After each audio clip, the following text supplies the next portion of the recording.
Imprographe. Bonjour à tous et bienvenue dans Imprographe. Imprographe, un dessin improvisé sur une musique que vous n'entendez pas pour des questions de droit. Je suis Pascal, je suis ravi de vous retrouver pour ce nouvel Imprographe. Alors, pour ce 55e Imprographe, d'abord, je suis ravi de vous retrouver, c'est ce que je voulais vous dire, parce que ça fait très longtemps qu'on ne s'est pas vu. Je crois que ça fait presque un an et plus peut-être. Toujours, pardon, j'oubliais, toujours accompagné de mon ami Bob le Feutre. Voilà. On est ravis de vous retrouver. Ça faisait très longtemps qu'on n'avait pas eu l'occasion de dessiner ensemble. Enfin, Bob et moi, bien sûr. Donc, c'est un retour pour tout le monde, on va dire. Voilà.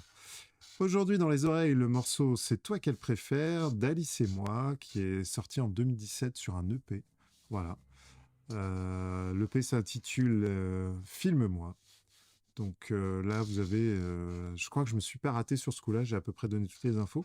Alice et moi est une artiste française, jeune artiste française de moins de 30 ans. Je prends large comme ça, je suis sûr de pas mal. Enfin, je devrais dire ça, mais bon, si vous regardez la vidéo dans 10 ans, elle en aura peut-être 40. Si YouTube existe toujours. Et donc voilà, j'ai découvert complètement par hasard Alice et moi en écoutant Radio Pomme d'Api. Oui, je ne sais pas si vous connaissez Radio Pomme d'Api, c'est un peu le FIP pour les enfants, voilà. C'est une radio où il y a à la fois Petit Escargot et des morceaux destinés aux parents, un peu de musique classique aussi, un peu de tout, des histoires et tout. Et en écoutant Pomme d'Api, entre l'araignée Gypsy et la mère Michel, j'ai découvert ce morceau d'Alice et moi, qui ne m'a pas quitté depuis, je dois dire. J'en suis vraiment. J'ai écouté toute sa discographie. Et elle a sorti un album il n'y a pas très longtemps d'ailleurs.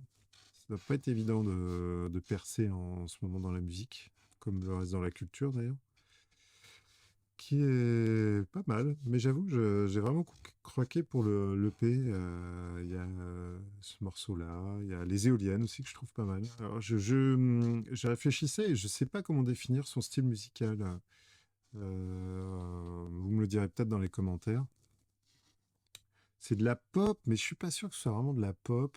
Enfin, voilà, c'est un peu.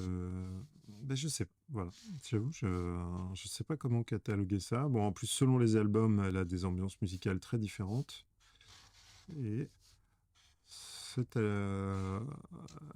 Excusez-moi, parce que j'ai eu un trou parce que j'étais en train de dire. J'arrive à remplir ma feuille. Il va falloir peut-être que je sache un peu où je vais. Encore une machine, encore un vaisseau. Oh là là, c'est toujours la même chose, les machines et vaisseaux.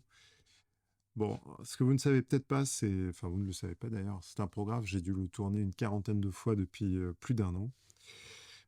J'ai testé beaucoup d'installs, beaucoup de prises son, voilà. J'ai eu beaucoup de ratés aussi, pas mal de prises où j'ai oublié de brancher la caméra, où j'ai oublié de brancher le micro, ça c'est un grand classique, ou alors j'avais mal cadré, ou j'avais oublié de faire la mise au point, voilà. Bon, voilà, peut-être qu'il ne sortira jamais. Ça se trouve, c'est un imprographe maudit. Et il est destiné à être condamné à ne jamais sortir, on verra bien. Mais je ne renonce pas. Voilà. J'espère d'ailleurs pouvoir avoir un peu plus de temps et d'avoir assez de technique pour pouvoir en tourner plus souvent et vous retrouver plus souvent. Et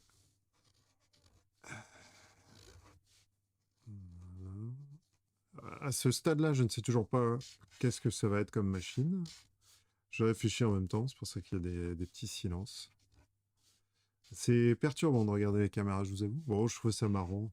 Ça peut être l'occasion aussi de vous montrer des choses que je lis ou des films que je regarde, ce qui est peu le cas en ce moment.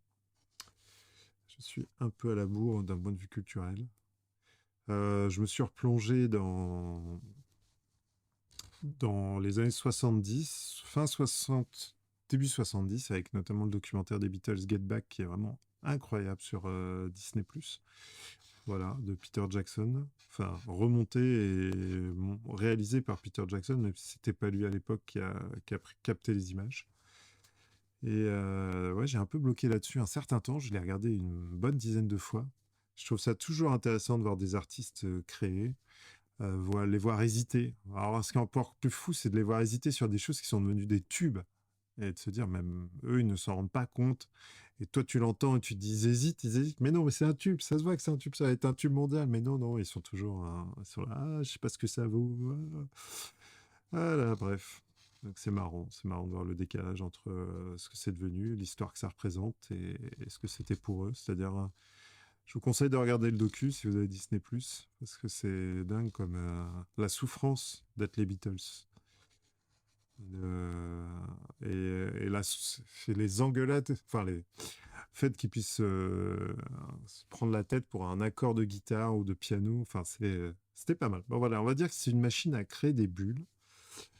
Euh, je pense que c'est pas mal. Je sais pas combien de temps je suis pour le dessin, mais écoutez, j'approuve ce dessin. On va s'arrêter là. Et je vous dis à très bientôt dans un programme. Salut, salut!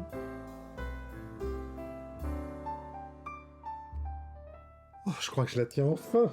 Ah